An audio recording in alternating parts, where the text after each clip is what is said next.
Welcome to module Cities for Citizens. What our cities presents? Is it our Western superiority or triumph of technology, art and education? Do they present the rise or a fall of civilization? Are cities developing with us or in spite of us? Today, if you live in a city, it is likely that your city is centuries old. You and all your fellow citizens are living in interaction with each other and with the surrounding physical structures. We tend to develop a conversation with the city that reflects our culture, political opinion, local and global influences. Well, did we find a suitable place to live, a perfect place, a city in line with human needs, or are cities still just places where we find a balance with the environment in biological and social terms? Or are we, at the same time, disturbing or even losing that environment? However, it is clear that each historical epoch leaves traces on the map of the city.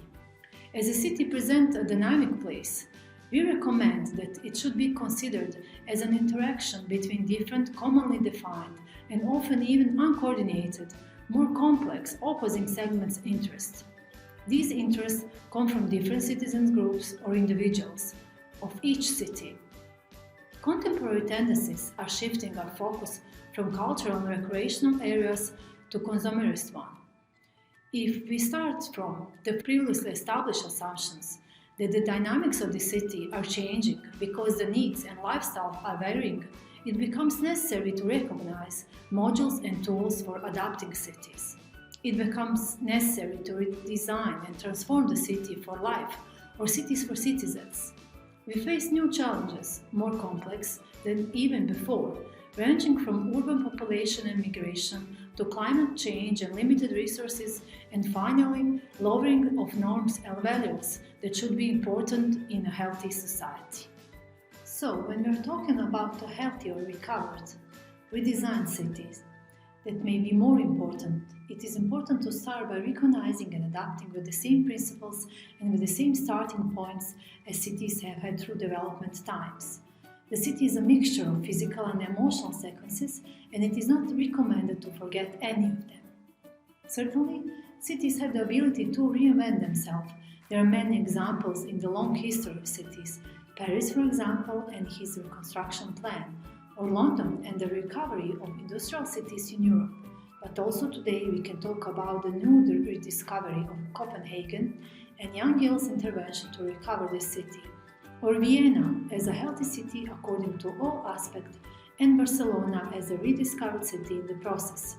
All of these examples led us to the point where we find the conclusion that in future rediscoveries of cities, we must consider human health as a major indicator of recovery. Health in the physical, but also in the emotional sense. So when we talk about Copenhagen as a compact city with a huge and well-developed bicycle transport network in which 52% of citizens are cyclists, we cannot exclude citizen participation in the planning process and discussion of plans. Also, when we talk about coastal cleanup project, we should have in mind that it becomes a zone for recreation, but at the same time it presents an emotional victory by returning the norms and values important to a healthy society in the broadest sense. If we want to return cities to citizens, their residents, it becomes clear that in the process of adapting the city to human needs, the citizen must take an active role in decision-making. Promoting interaction, dialogue, and requesting citizens' participation is considered to be the key to healthy cities. The World Health Organization began promoting the Healthy Cities program back in 1986 with the goal to summarizing all the principles of health for all within a framework applicable at the local level. Throughout all program development phases, community participation is considered as an important factor in making decisions that affect health. Therefore, it is important to understand what community participation means. Community is a term used to denote a group of people linked by geographical affiliation and/or interest, based on a particular type of interaction that may or may not involve formal affiliation. Participation, understood through WHO definitions, implies active contribution and empowerment. Understandably, these two terms put together take an even broader meaning. They imply a process in which people can be actively involved in making decisions that directly affect them, in creating new policies and action that directly affects their lives. Community participation is important for many reasons, and its positive effects are felt from the level of the individual to the entire society. In the spirit of what has been said and the statement taken from Charles Darwin, it's not the strongest members of one species, nor the most intelligent, but those who adapt best to change. It is important to point out that adapting cities to the changes resulting from the condition in which they were brought is the way to their recovery. The reason that led cities to the state that makes them endangered, weakened, unhealthy in any or every aspect, including the physical and spiritual decadence of the cities, are diverse and multiple. Often it is the case that cities experience a wake-up call only when some of these reasons culminate. Here I bring the city into a state that requires urgent, often lengthy and expensive recovery processes. In such processes, it is important to have recovery strategy and goals that will enable the city to heal permanently. Are we more susceptible in these terminal diseases of cities today, or is each age carries its load which burdens the city? Once again, it is important to remind that cities go through different stages of development and that each of them has its own traces and lessons learned and more or less successfully mastered. The call to awakening may have occurred earlier, as was the case with London, which went through the plague in the 17th century.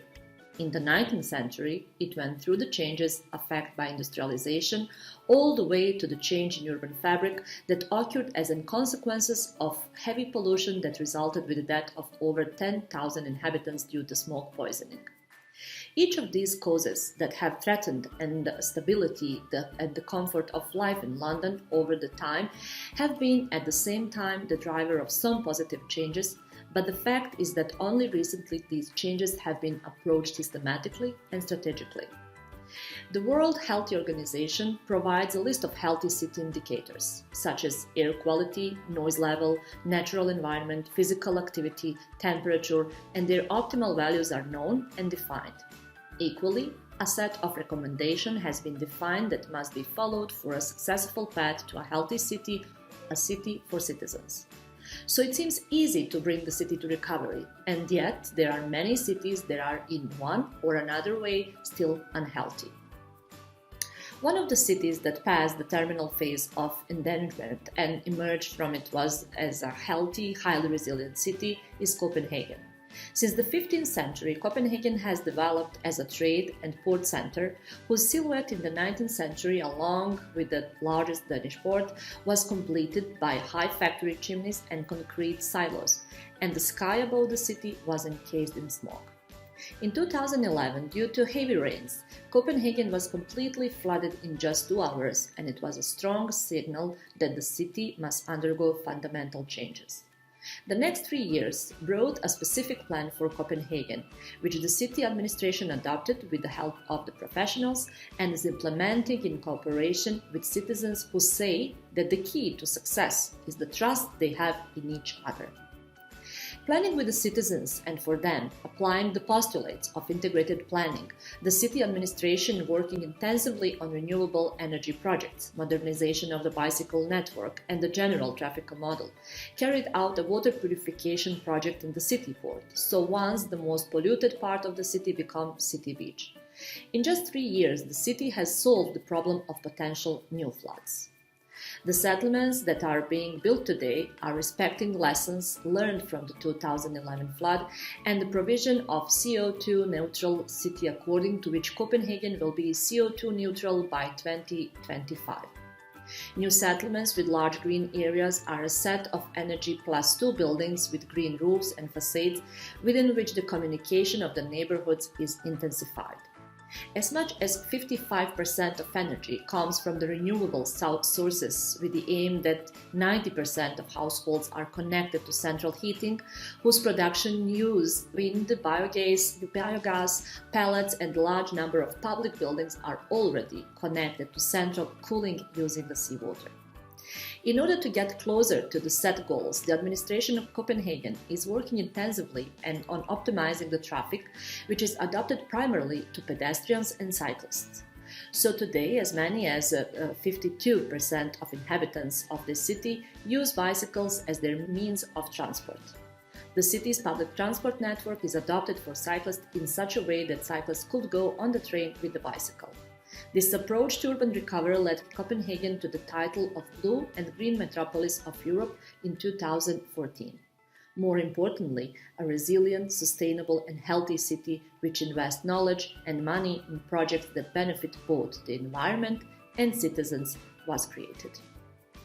Of course, Copenhagen is not the only example of a successful recovery and transition to a healthy city, but is the one of the most inspiring. Following the idea of Copenhagen on the same path of transition, listening to the recommendation of Jan Gehl, Ljubljana started towards city healthy future very successfully.